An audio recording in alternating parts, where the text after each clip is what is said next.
He's a retired university, also known as college police sergeant. He's here to talk about the realities, the violence that police on college campuses and its surrounding areas face, including one of his police officers being shot on a car stop.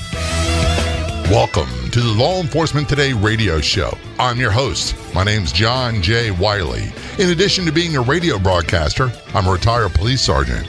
For the latest news articles and much more, check out our website, letradioshow.com. In the Law Enforcement Today show, we'll be joined by special guests. We'll be talking about their experiences and issues affecting law enforcement officers, first responders, their families, their community, and victims of horrendous crimes. Be sure to like us on Facebook. Our page is Law Enforcement Today Radio Show. Check out the daily articles on our website, letradioshow.com. And while you're there, download our free app. The Law Enforcement Today show is brought to you by 4patriots.com. That's the number 4patriots.com. They offer the world's best survival food, the Patriot Power Generator 2000X and more. And right now, you can go to 4patriots.com and use code LET to get 10% off your first purchase on anything in the store. You'll also get their famous guarantee for an entire year after your order. Plus, free shipping on orders over $97. And a portion of every sale is donated to charities who support our veterans and their families. Just go to 4patriots.com. That's a number 4patriots.com. Use code LET to get 10% off. Connecting with us from the Norfolk, Virginia area, the Hampton Roads, Virginia area, which is where I spent much of my life growing up as a Navy brat. We have Marc Huckless on the phone. He's a retired Old Dominion University police sergeant. 20-some-odd, was it 27 years you did? 27 years, yes, sir. That's a long time. First of all, thanks for your service. Secondly, thanks for being a guest on the Law Enforcement Today show. Very much appreciated. Thank you. It's good to be here. For people who don't know, and I say this tongue-in-cheek, Old Dominion University is my alma mater. That's where I went to college. Wow. However, what people need to realize is I didn't graduate. See, I majored in drinking and had a minor in sociology. And I got a 4.0 in my major and a DNF in my minor. So I was not a student there very long, but a lot of fond memories of that university. Yeah. It's a large state urban university, a city within a city. See, it didn't start that way. And when I went there, it was the late 70s, Mark. It was, as a matter of fact, I remember the NCAA might have been M.I.T tournament for women's basketball, and could have been the finals, and Nancy Lieberman was playing. And they had a sports, big so-called sports celebrity on there, and he didn't know how to pronounce Norfolk, Virginia, which is where the university, and he's made a big joke out of it.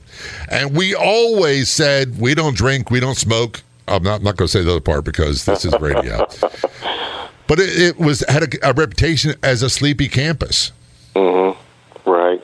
And the university has changed a lot over the years. I joined the police department in the early 90s, and I saw the university grow also. And around 2010, they just started building a great many dormitories, buildings across the street from the campus, and a large arena, which is now called Chartway Arena. And that's when the university really started to grow. And it's grown quite a bit. As a matter of fact, they have a football program now. When I was there, they didn't. Yep. All we had was intramural football. And I don't have anything bad to say about that school, except the only bad thing about it was that I went there and I was a horrible student. Yeah, it's a great school, though. It's a great school. Here's the thing. It's so easy to get wrapped up in blaming someone else. College really wasn't for me. I should say, at that time of my life, I wasn't ready for college.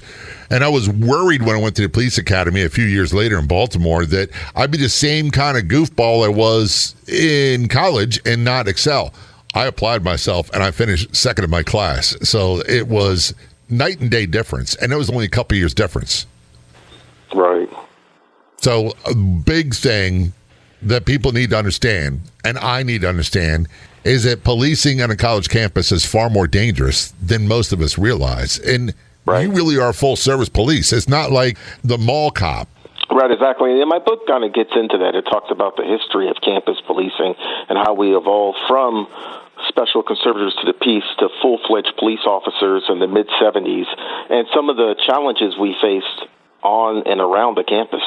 His book is called Campus Cop, which we will talk about in length later on. I got to say this. I'll be totally honest. This is a true confession here on the radio. When I was policing in Baltimore, I thought the county guys, when I say guys, that means men and women, had it easy. I didn't realize that they had to do a lot more stuff than we did. They didn't have the detectives. They didn't have a lot of things that we had, and backup was a lot further away. The campus police, I never really gave any consideration to what they did other than, man, they're writing parking tickets, whatever it might be, those sorts of things, until the Boston Marathon bomber, and I believe it was Sean Collier, was shot and killed. He was a campus police for M.I.T. Right, exactly. And even when I got into the profession, I went through a regional academy with campus police officers, but I wasn't really familiar with the profession. And when I got into the profession, and I learned that at O.D.U University, they have concurrent jurisdiction 1 mile around the campus, and we were doing a combination of physical security and law enforcement. It really opened up my eyes to what campus policing was. One of the big things we think about with campuses and college campuses, and Old Dominion in particular, is I just going by my own experience. I was a kid who drank too much and at the time was always not in trouble with the law, but mischievous. And that's what most of my dealings were with campus police. Is that most of what you dealt with? That is a good part of it. Being a campus police officer, you're not just a police officer. You're also a counselor and a security officer, a police officer. But a great deal of times you're dealing with educating students on being safe on campus and providing a service to the students and the faculty staff and talking to students and working with them, because your objective there is to protect them and hopefully encourage them to complete their education and graduate there. So, well, you obviously weren't working there when I was there because no one talked to me. Look, I don't think it would have done any good at the time. And here's the reality, Mark. I thought I knew what I wanted. I thought I had it all figured out at that age. I really had no idea. It was put to me to go to college or go to the service. And the reality is I probably should have been enlisted in the service, because all I did was odd jobs for minimum wage, and it was just a pain in the neck to my parents. Right. And a lot of the students that we deal with over the years when I was working there, a lot of times they didn't complete school. They went off and went into the military, or they had successful careers doing something else. But one of the things that I was big on all the years that I was there, I was big on community policing, and that was getting out of the car, talking to students, not just driving around doing traffic stops all day and chasing the city police calls, but also just getting out of the car, walking through the dorms, talking to the students, and doing some crime prevention around the campus. And that's what we did back in the day. This was before the term community policing. It was called everyday policing. And when we didn't have a call, we were expected to get out of a patrol car. And truth be told, it wasn't raining when we did. Well, we got out of the patrol car and people got to know you. And those moments were few and far between, but they're highly valued because that's how people got to know you. They got to know you by your last name, and they gave us nicknames. And that's how you kind of knew you arrived as a post officer, was when they gave you a nickname. Did you get a nickname on campus or from the surrounding area? No, I never had a nickname. Never had a nickname. Well, trust me, I had plenty. I'm going to tell you. It depends on who you talk to. Some really good. The three nicknames that I had was Bigfoot, because I wear a size 13 shoe. Oh, wow. Deep Throat, because of my voice. And the last one was Hoghead, because I have a really, really big cranium. We are talking with Marc Huckless. Marc is a retired police sergeant from Old Dominion University in Norfolk, Virginia. He's author of the book Campus Cop. When we return, there's a lot of violence in policing. A lot of violence that we don't think of when it comes to college police officers. He's going to talk about one of those incidents and much more. Hey, folks, when you have a chance, check out our Facebook page. Do a search on Facebook for Law Enforcement Today radio show. When you get there, click like and follow. That's click like and follow Law Enforcement Today radio show on Facebook. Don't go anywhere. We'll be right back.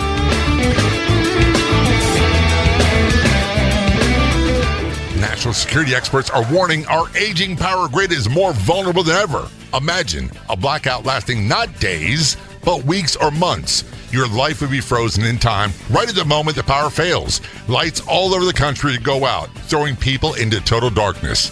That's why having your own solar power is more important than ever. With the new Patriot Power Generator 2000X, you get a solar generator that doesn't install into your house because it's portable. You can take it with you, even use it inside. But it's powerful enough for your phones, medical devices, or even your fridge. And right now, you can go to 4patriots.com and use code LET to get 10% off your first purchase on anything in a store, including the Patriot Power Generator. You'll also get their famous guarantee for an entire year after your order, plus free shipping on orders over $97, and a portion of every sale is donated to charities who support our veterans and their families. Just go to 4patriots.com. That's number 4patriots.com and use code LET to get 10% off. That's 4patriots.com. Use code LET to get yours today. Return our conversation with Marc Huckless. He's retired Old Dominion University police sergeant. Also author of the book Campus Cop. I say Norfolk, Virginia, because that's where I grew up. My dad was career Navy, and I went to Old Dominion University for a very, very, very short period of time, about a year and a quarter. Don't ask me how many classes I attended, because I was not that good of a student. So you came on the job in the early 90s, is that correct? Yeah, I came on in 1993. Was a patrol officer, worked the evening shift. Spent half of my time, checking buildings, writing parking tickets. The other half of the times doing traffic stops and assisting Norfolk Police on calls on and around the campus. And we get a lot of disturbing calls around the campus and even on the campus as well. And then in 2001, I was promoted to the rank of sergeant and supervised the midnight shift. And the midnight shift was pretty busy on that campus. Still is today. I bet it was. I got to ask you this. Did you want to go into policing? Was that a calling for you as a child? Absolutely. Since I can remember, I've always wanted to be a police officer. My book talks about that as well. It's a little autobiography of me in the first couple of pages, and it tells you, how I got into the law enforcement field. For me, it was very much a calling. And my family, like my dad was career Navy. Yeah. I thought I wanted to be a priest first, and that wasn't in the calling for me. But police work was right behind. And I made that decision in my late teens. And it was something I really wanted. And a lot of people try to talk me out of it because, I'm the stereotypical Neanderthal-looking Irish Catholic police officer that you see in Hollywood movies all the time. That's me. And I wear that label proudly. I'm not embarrassed about either of those. Right. Were the people in your family, do you come from a police background, or they're like, what are you talking about? A little bit. When I was a small child, my sister's about 12 years older than me. She joined the Air Force and became an Air Force police officer, United States Security Police. They called it back then. It's now Security Forces.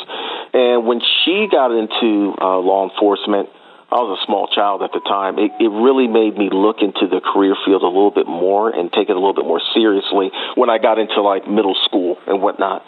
So a little bit of a law enforcement background.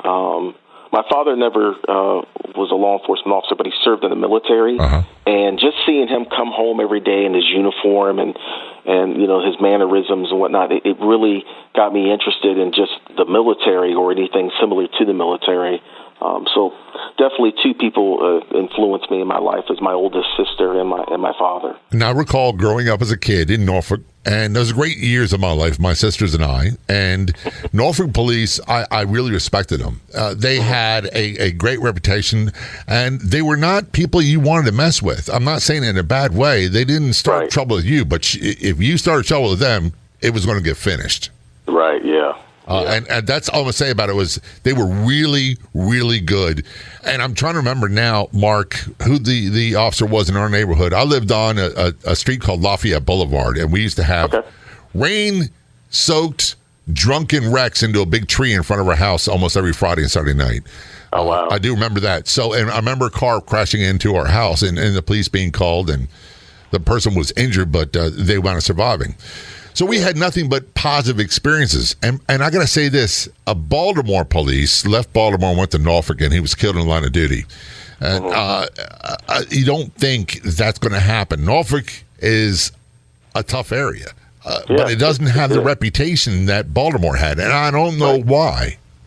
Yeah, a lot of people are surprised when you see some of the crime stats, especially in the 90s, that the crime that we had around even the campus was high at the time. O.D.U was a unique campus because it was sandwiched in between a middle-class, predominantly white neighborhood to the north and a lower-income black and white neighborhood to the south. And we patrolled the campus 1 mile around the campus, and we will respond to some serious calls around the college campus. Yeah. It wasn't just minor calls. Every once in a while, you would have a shooting off campus or a sexual assault or an armed robbery. It didn't happen every day or even every week, but it did happen every now and then. So you had a successful career as a police officer, and then you got promoted to sergeant. And at least in my agency, sergeants are the ones that drove the agency. They're the ones who make it work. Yep. And life really changed for me when I got promoted to sergeant. Was it a radical shift for you? It was, because I went to night shift, and for the most part, when I worked evening shift prior to that, we were on 8-hour shifts back then before we went to 12s. For the most part, we would respond to some minor calls with the city police around the campus. But some of the more serious calls occurred actually on the night shift at O.D.U. during that time frame. And that's where most of your large house parties and fights, but also some of your armed robberies would go on around the campus. But we were doing traffic stops at night, and the university is very unique because there's a major boulevard that runs through the university, and there's thousands of people that go through the university every day, every night, that have no affiliation with the college. You're just going from one side of the city to the others. So when you're pulling somebody over, you could be pulling over a student or a complete outsider. So we were getting more calls for services at night than we were during the daytime, and a lot of these calls were serious calls. And one of your officers, Police Officer Weir, had a traffic stop that went south, didn't he? Yes, that's true. It was July 2001. An officer did what we call a routine traffic stop, but there's nothing routine in police work.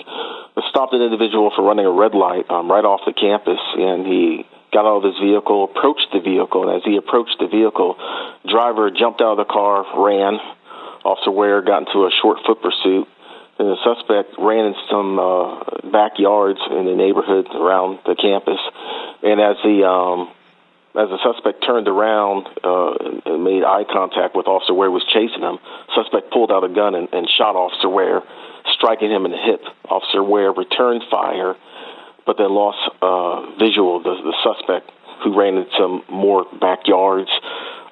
Norfolk Police and O.D.U. Police immediately responded, assisted Officer Ware, got him his medical attention that he needed. He was rushed to the hospital. And then both agencies started to look for the suspect in some backyards right off the campus. Shortly after that incident happened, Norfolk Police got into a firefight with the suspect, and Norfolk Police ended up killing this individual. We found out later on that this individual had carjacked a person in the Washington, D.C. area just a couple of days earlier, and the reason why he was running is because the car was stolen. So, and hence you're saying there's no such thing as a routine traffic stop. Exactly. It got to the point, Mark, where, look, I was in a very busy district, and I didn't want to stop cars that were just traffic violations. I went for people that I thought were murderers, in a stolen car, guns, you name it, because at least I knew what I was dealing with then.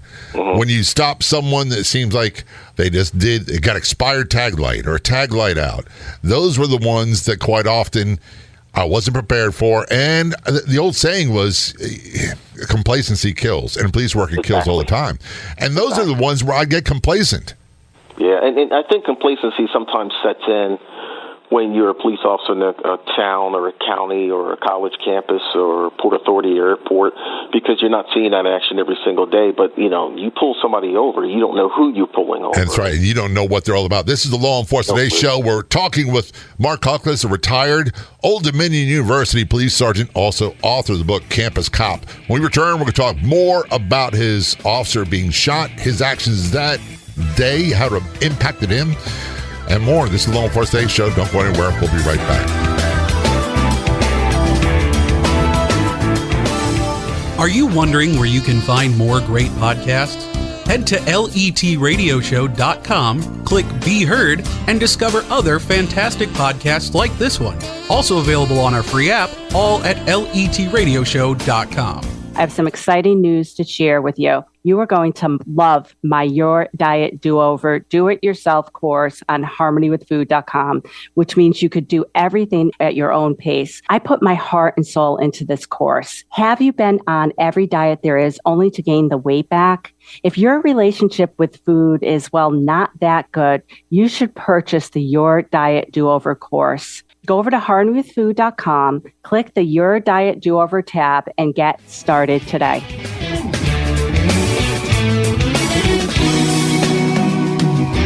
Return to our conversation with Marc Huckless. He's retired Old Dominion University Police Sergeant. Old Dominion University, my alma mater, for lack of better words, in Norfolk, Virginia. And I want to say alma mater because I didn't graduate from there. As a matter of fact, I didn't make it through my sophomore year. As a matter of fact, I didn't make it through the first semester of my sophomore year.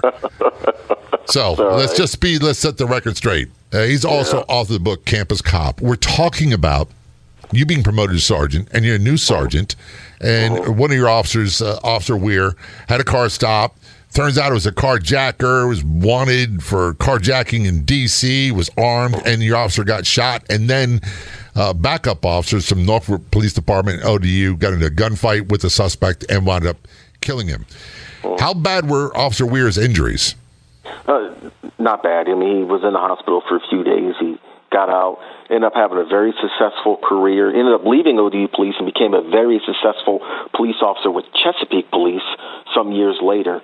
But when that incident happened, it was a wake-up call to me, and I think campus police officers all over the Commonwealth of Virginia, because that was the first time a campus police officer was shot and injured in the line of duty in recent years. There were some cases in the 70s and 80s, but in recent years, that was the first time a campus police officer was shot and injured. And it really made me wake up and smell the coffee figure speech to realize, my responsibilities as a sergeant, making sure that, my officers are safe, they go home every night, safe. And it just really got me to understand my duties and responsibilities as a first-line supervisor, that, this isn't just some small campus security police department, that I am on a police force and I'm responsible for law enforcement officers. So you had a wake-up call. This act of violence really got your attention. Before that, were you kind of slipping into complacency, like, hey, just, show up and do your thing and go home at the end of the day? I think so, up to a certain extent, because prior to making sergeant, I was a patrol officer in evening shift where, we spent some of our times helping security check the buildings and lock down the buildings at night. We responded to some calls around the campus. We backed up the city police in the concurrent jurisdiction that we had with Norfolk. But the more serious calls did occur later at night on that department. Then it would just die. The bars would shut down at 3 a.m. All the students would, go back to their dorms or back to their off-campus housing, and it would be very, very quiet from like 3 a.m. until it was time for us to get off. But that 11 p.m. to 3 a.m, there were times on Fridays and Saturday nights we were hopping for a campus police department. I'll bet. And for those who don't know, Norfolk, Virginia is the location of the world's largest naval installation. Yes. And it's not too far from Old Dominion University's campus. Yep. And then you had other ones. You had Little Creek, Virginia. We had Oceana. We had other ones. And you had an Army base as well. So military was there. And sometimes the military personnel and college kids would clash. At least they did back in my day. Yep. And they still did. And that was another thing. The university was sandwiched in between the naval base, the largest naval base in the world, and in downtown Norfolk. And you just had hundreds of people going through the campus area every day during the day and night. And you have the bars that would, start, getting pretty busy around 11 at night, and they, of course, shut down around 3 a.m. And you have hundreds of students walking home, back to their dorms or back to off-campus housing every weekend. So it's a pretty, I don't want to say laid back environment, because I'm sure that you were busy, especially on the weekends. And we joked in a prior conversation that I spent a lot of my college days in a place called Friar Tuck's, which is across the street from University. I remember that. University. And there are many times, like it was a nickel draft night, I think it was, and walking with $2 and leave with change and just be hammered out of your mind. And things would happen. It never happened with me. One of my sisters is an O.D.U. grad, and she did have a drunken assault where someone tried to assault her. She's leaving a bar, and she took lessons from me as a Baltimore police about how to handle yourself, and dropped the guy pretty quick, and then took off running. And I'm like, good. Yeah, just keep on running.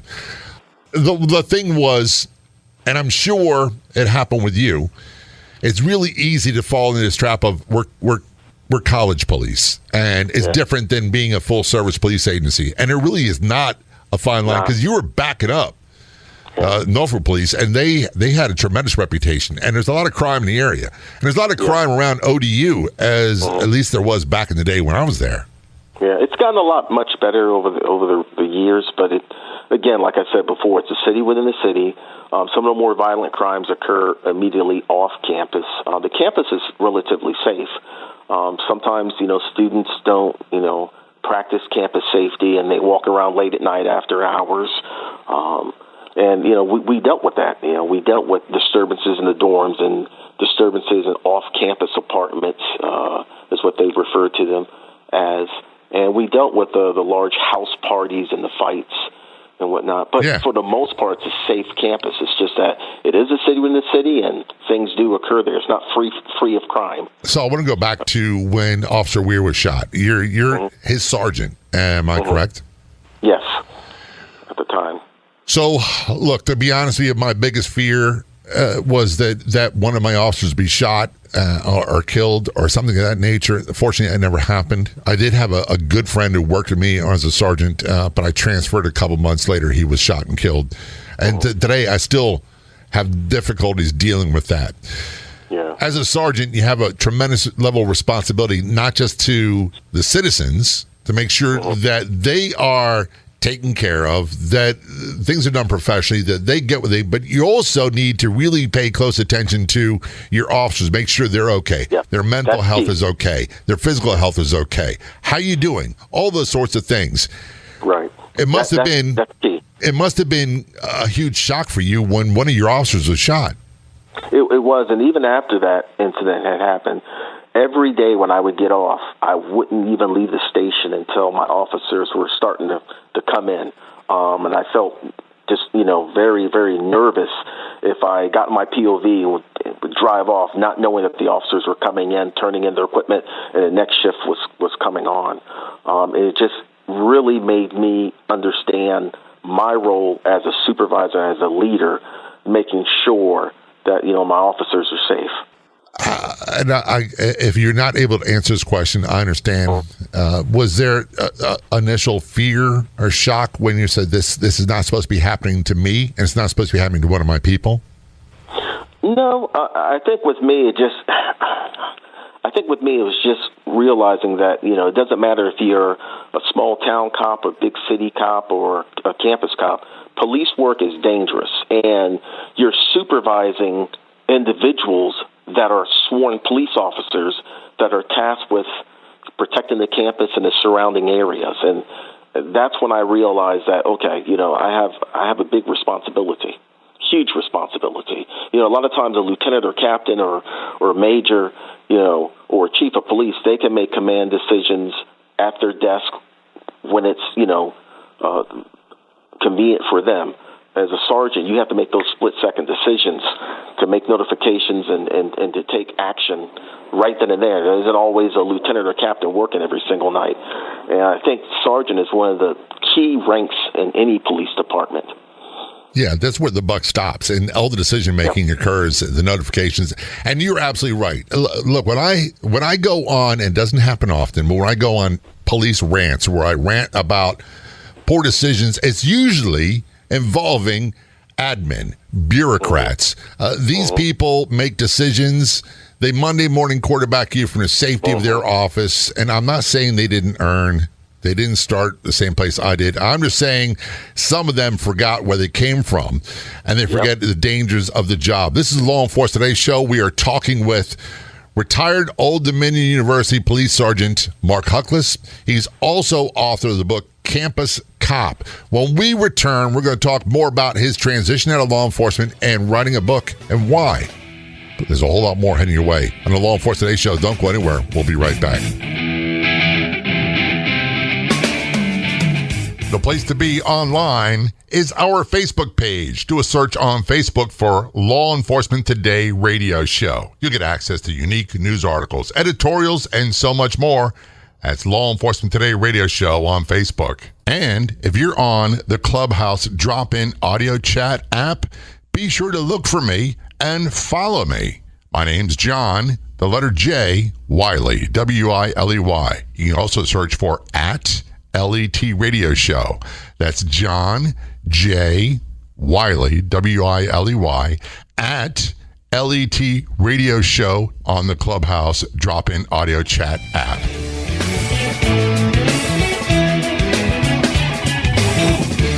This is the Law Enforcement Today show. I'm John J. Wiley. Return our conversation with Marc Huckless. Marc is a retired Old Dominion University police sergeant. That's in Norfolk, Virginia. He's also author of the book Campus Cop. Lots of things have changed in Norfolk, Virginia. As a matter of fact, I went there many years ago with my now wife, and I wanted to show her the area I grew up. I had a sister living there, and the traffic is so crazy. But long story short, we went to the house I grew up in, and I remember Marc thinking, as a kid, this place was enormous. Now when I small. get as an adult, I'm like, no, not so much, but they let us in. And that's the kind of thing we joke with my mother. She will pick up a sailor in a heartbeat that's walking, that needs to find something. It was that type, even though it's a big city, there's still a small town feel to it. Yeah, and the campus is beautiful. I mean, if you think, it was a nice-looking campus when you were there, it's even nicer now. It's a beautiful campus. They remodeled numerous buildings.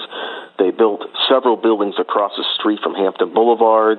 Most of those were completed in 2010, and it really is. It's a great university. I may be biased because I consider it my college, but it's a beautiful campus. And it's a great school. Are you from that area originally? I'm a military brat, kind of all over everywhere, but I worked there 27 years, so 27 consecutive years. So even though I never graduated from that school, I look at it as my school. So.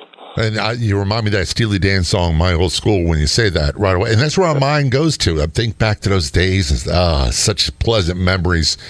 And that's before life got really serious, before I got into policing. And I tell people, what's it like? And it's not all bad. There's a lot of pleasant memories, a lot of great memories, a lot of awesome people. There's some things that pop into my memory that I don't want to recall at the most inappropriate times.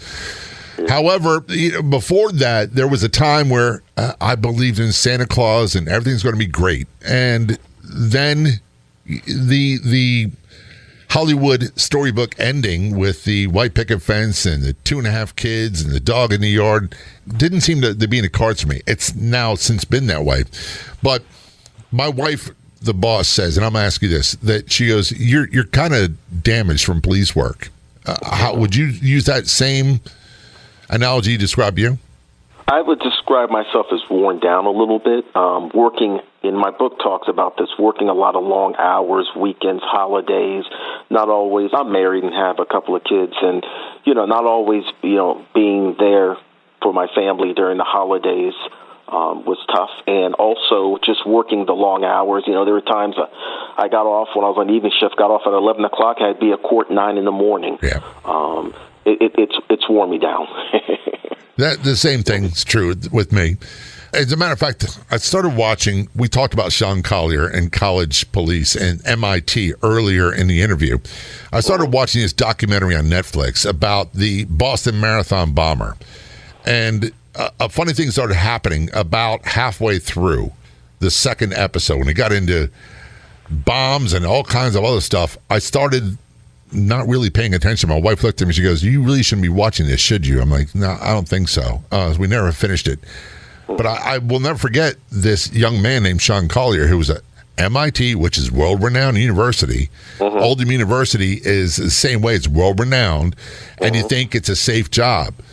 When you wear a uniform and you have a card that says police on it, you've always got a target on your back. Someone's looking for you.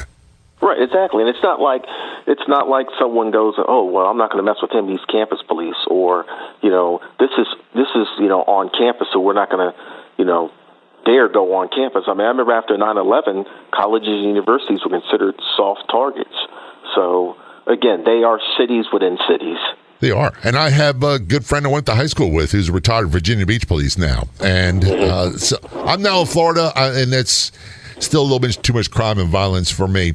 So I'm glad you said you're worn down, but you're doing okay. Because somewhere along the line, you decided, look, I'm going to write a book. And I'm not joking when I say this, and I'm not laughing at you. I thought I was going to do one or two things when I retired from police work. Write a book or open an Irish pub. And thank God I didn't do either one of them. I've heard the Irish pub thing. I've heard a lot of retired Norfolk officers talk about that. Oh, yeah. So, yeah. And that's the reason why I'm probably still alive today, that and my wife. Yeah. And the thing is, I remember 7 years ago, on a busy Friday night, I was just, going to call. We were busy, backing up the city police. We had some disturbances on campus, city police backing us up. Some large house parties and fights were going on. I remember joking around to some of the officers saying, I think I should write a book about this place. It would probably be a #1 bestseller. And then about 3 years before I retired, I started to kind of just carry a diary around and just write about some of my experiences from the very beginning of my career to what was going on at that time. And I did a manuscript, wrote it up, presented it to a retired Newport News police captain, a very good friend of mine, Joe St. John, who also wrote the book Roll Call, which is a bestseller on Amazon.com. And he looked at my manuscript and read what I wrote, and he says, Mark, I think you got something here. And I was like, okay, well, maybe I'll look to publish it. And that's where we're at today. So, well, kudos to you for doing that because, look, it takes a lot of work. I'm going back to my college days, my lack of follow-through. Writing is something police do all day long, writing reports. It got to the point where my handwriting is so bad, even I can't read it. But you wrote this. Did you handwrite a lot of this stuff? No, I typed it up on the computer, and I worked on it for 3 years. But when I say worked on it for 3 years, I did it for a few months, took a couple of months off, did a few more months.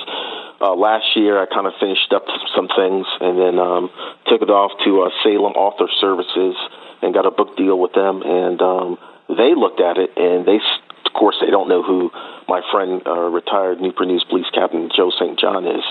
They looked at it and said, hey, I think you got something here. So, well, what did your wife, the missus, say when you decided to write a book, or did she know? Yeah, she knew, and she supported me on it, and she knew it takes a lot of work, and it's not something that just happens overnight. You don't just write a manuscript to a book and get it published the very next day or even the next year. So it took some time, and when I retired, that's when I had more time to focus on writing the book, and that's what I focused on the past couple of years. I got to ask you this. You're working these long hours, you work midnight shift, you work evenings, you worked long periods of time, had court the next day. I'm sure your family suffered and paid the price because no one serves alone in this line of work. Right. And then you retire and you're writing a book. Did you catch any, what about that? About not being available? No, not at all. Because, it's not like writing a book is working 8 hours a day, 5 days a week. I mean, you spend a few hours writing, you take time off, and I'm learning a lot about writing the book. This is the first time I've ever written a book, so I've learned a lot just by spending a little time writing it and just looking on the internet on different tips that authors can get from other authors. But it's not something that you're sitting down for hours and hours every single day writing. It took me 3 years to write this book, and I took my time.